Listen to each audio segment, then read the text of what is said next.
Welcome back everyone, and thanks for joining me for another episode of my PES 2020 Master League with Manchester United. And today we need to get back to winning ways. Lately our form just hasn't been good enough. It's been too inconsistent for my liking. So here we are, away to Bournemouth. A good result, a good performance is very much needed. And here is Wan-Bissaka now, good delivery into the box.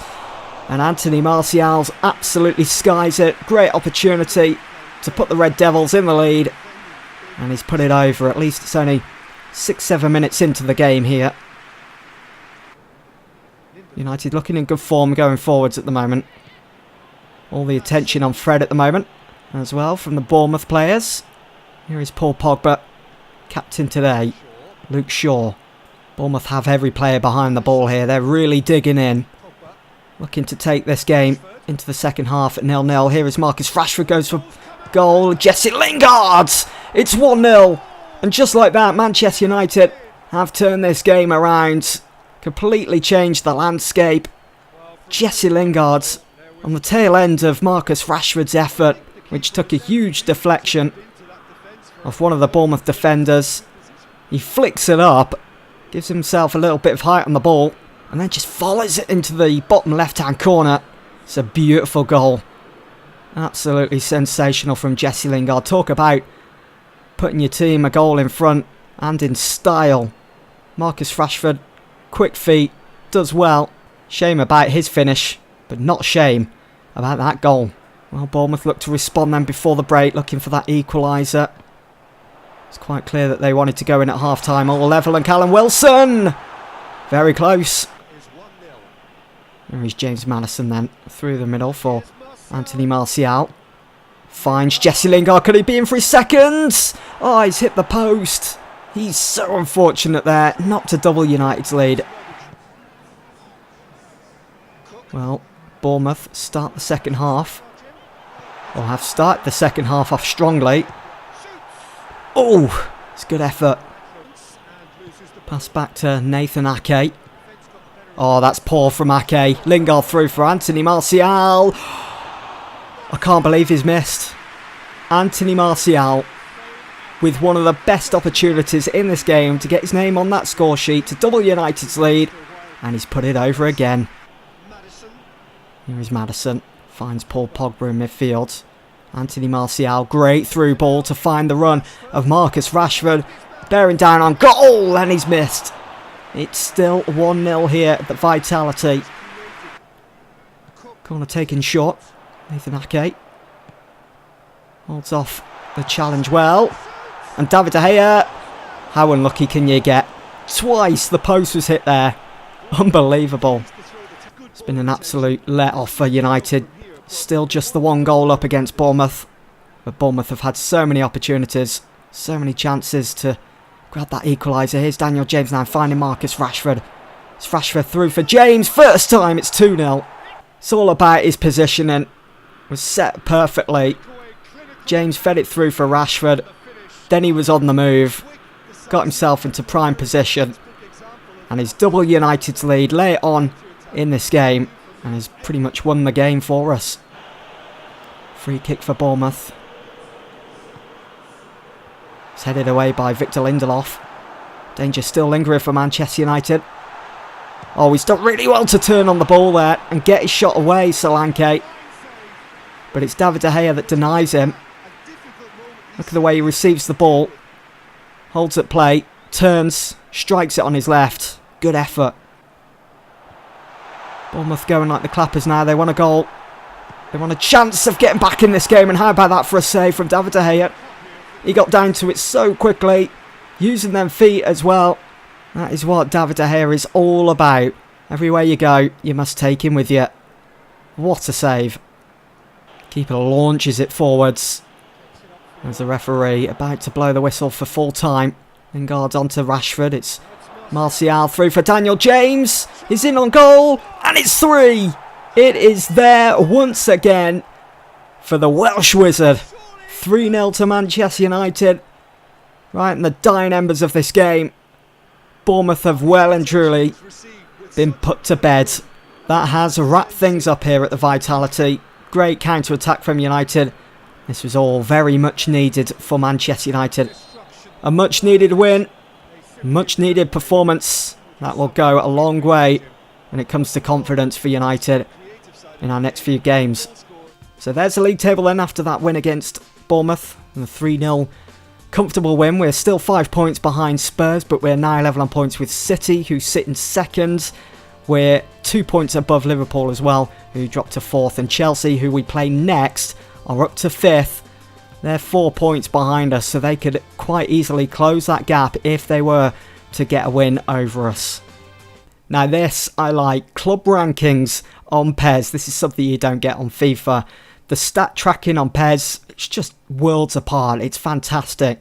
We've moved up to rank 12th. We'll go and have a look at the full list in just a moment.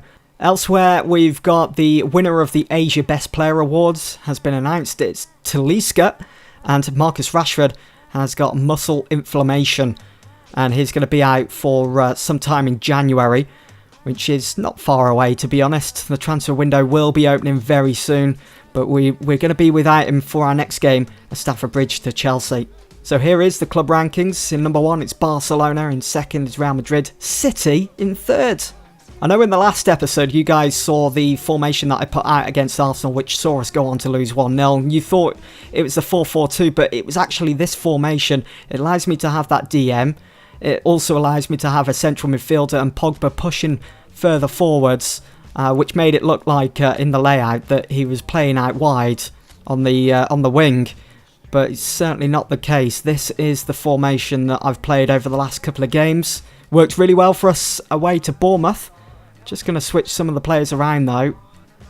James Maddison's, I think that's his morale, isn't it? It's not the best anyway. We'll probably leave him on the bench for the game against Chelsea. We'll see how things go. But Daniel James definitely deserves a start in this one. Ashley Young, not sure what you're doing there. You're not starting against Chelsea. You'll be moving anyway soon.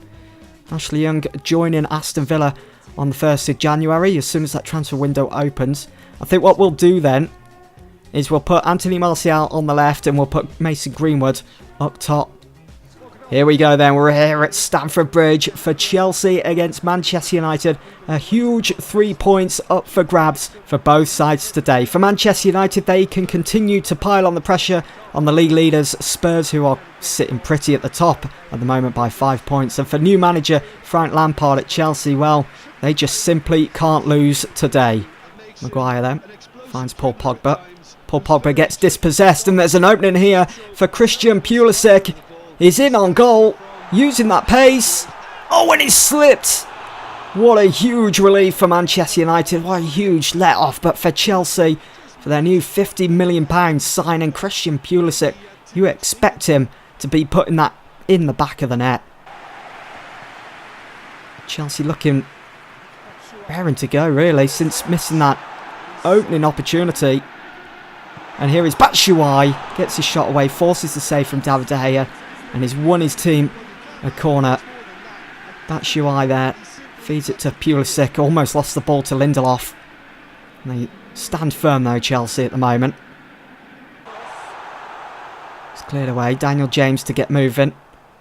It's out wide, finds Anthony Martial, who steams forward, has the option of Greenwood in the box. He's going to continue to go. He was looking for Greenwood as well, but Kepa saves. Rudiger. Here is Marcus Alonso now. Getting closed down quickly by Mason Greenwood. Oh, Wan-Bissaka, it's brilliant link-up play that for Chelsea. Lindelof gets done by Pulisic. And Lindelof looking to win the ball back. Fails to do so, and N'Golo Kante says, give me the ball. Let's see if I can sort this out myself. Almost making it 1-0. I think his shot did take a deflection there, causing a few issues for David De Gea. Had to quickly save that one as it looked like it was going to quickly dip into the back of the net. They're looking calm, Chelsea. Marcus Alonso switches the play to find Willian. Could have been a foul there. Giroud through for Pedro. It's only really just come on. And he's scored the first goal here in this game. It's an absolutely wonderful move from Chelsea. Lindelof isolated and beaten Aaron Wan-Bissaka tried his best to shut Pedro down, but failed to do so. Lingard to Fred. It's starting to absolutely chuck it down here, which is going to have an effect on the conditions on the ball, on the pitch. But here is Mason Greenwood. Kepa was rooted to the spot there. Giroud turns on the ball. Lindelof again, out of position. Could cost United. Marcus Alonso. Oh, what a save from David De Gea. Well, it's all over here. It's finished Chelsea 1, Manchester United 0. It's a huge sigh of relief from the new Chelsea manager Frank Lampard, as they desperately needed this win to keep in that race for the top 4. Well, that formation, it did kind of work today. Yes, we lost. We controlled possession. We didn't get any shots on target, which is really disappointing, but there were a few positive signs to take from this game. But to lose, disappointing.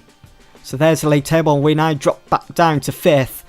And we're just a point behind Liverpool, who are in 2nd. We're now 6 points behind league leaders Spurs. We are going to have to be playing Tottenham very soon as well at their new ground. That's going to be a very difficult game, especially the form we find ourselves in. Something's got to change. We've got to find a new formation, I think. We do have the transfer window opening, so maybe we can add another player or two to the squad. Maybe give us a bit of a lift.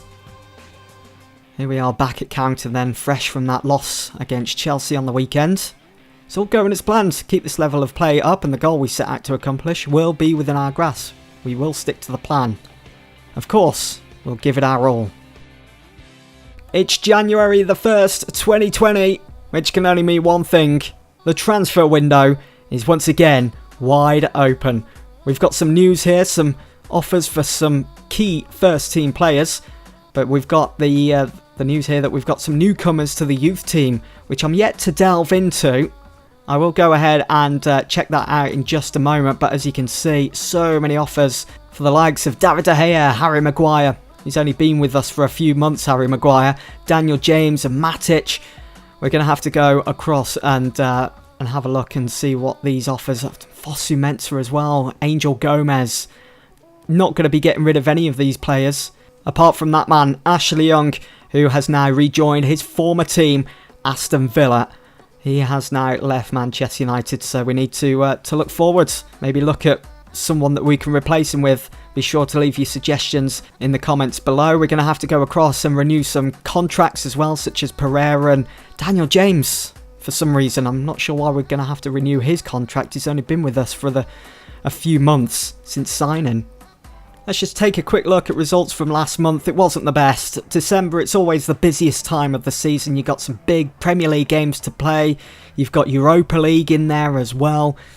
And that 1-0 loss to Besiktas certainly didn't help, did it? As we went on to lose against Arsenal at the Emirates. Yes, we bounced back with that decent 2-1 win at home to Norwich City. Although we really shouldn't have struggled against Norwich City. They took the lead in that game. And since then, our performances have just been up and down. Results inconsistent. Hasn't been up to standards. Let's have a look at the top goal scoring list so far as we head into the new year. Aubameyang is top for Arsenal. He's managed to bag himself 15 goals already this season. Mo Salah in second with 13 and Aguero in third and Harry Kane in fourth with just 10 goals. All the usual suspects are there. Whereas Anthony Martial, Pogba, Rashford, it's been a poor season for them in front of goal. It's one thing we are lacking. Very close to real life as well. We're lacking goals. If we have a look at the assists ranking as well, Eric Dyer up there for Spurs with 7. Rashford has 5 though.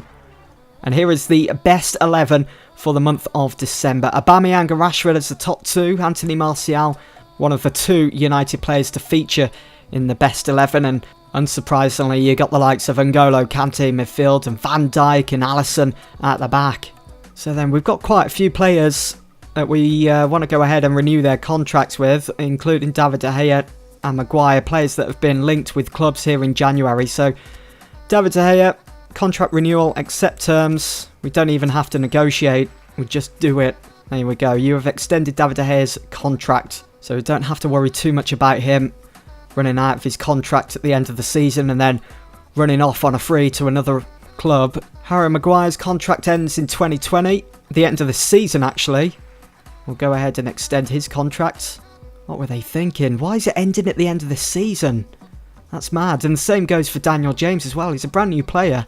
Why not sign him up to 2-3-year contract, 4-year? Let's get it done anyway. There we go. We've extended his contract. I'm not sure about Nemanja Matic's contract though. What do I do with Matic? I know the end game for Matic is being sold, moving him on.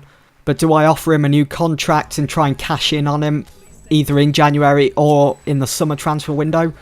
Or do we just let him go on a free? I think I'll leave that one a bit outstanding for the time being. Nemanja Matic. We have received a few offers for Matic, but they've always come from clubs that don't seem realistic. But what we're going to do here, we're going to say open to offers. We're going to place him on the transfer list, and we're going to say open to reasonable offers as well. And we'll see who comes in for him. Now, the youth team. Who have we got? Who are our youth prospects? We'll have a look at their overalls at the moment. Where do we need to strengthen? It's mainly central midfield, isn't it? And it's out wide on the right. Maybe at the back as well. So who's standing out? Who could potentially be a breakout star from this youth team? Maybe Harrington. His overall 69. Radzuate. I think that's how you pronounce his name. There's quite a few obscure names in this youth team. We've got Napier. Veneer. These are forwards. Overall 67. I have to take a punt on one of these players. So before I end the episode, I'm just going to quickly take you guys through my shortlist for players who I could potentially bring in either in January or in the summer when I have a bit of a clear out and have an overhaul. Now you got the likes of Fasalco, maybe another forwards in Ben Yedder, Moussa Dembele, who's been linked with a move to United in real life. But Ben Yedder, again, another player that's been linked. Do we go for Ben Yedder? I mean, he's getting on a bit, the age of 30. Could still come in and do a job, I'm sure. Berwin, you know, we could strengthen that right side. At the back, Ruben Diaz, Gedson Fernandes in central midfield to link up with Pogba. Or Bruno Fernandes is the dream. He's the one that I want to continue to pursue. Definitely want to bring him to United in the summer. We failed in getting him in back at the start of this series, if you guys remember. His release clause is 67. He just wouldn't agree terms on his contract. So that's something we're going to have to work on, I think. I mean, we can't afford him now because our transfer budget is only 45 mil. So realistically, we're probably looking maybe loaning a player in January and then going all out in the summer. All depends on the transfer budget that I'll be given for next season. I'm not sure what the process is there. Do they give you a brand new budget? Do they give you exactly the same budget for a new season, or is it even more? We'll have to find out. We've also got the likes of Kearney on the list. Sancho, again, another dream player. So let me know in the comments below. But for now, that's it for this episode. Hope you guys have enjoyed. See you in the next one.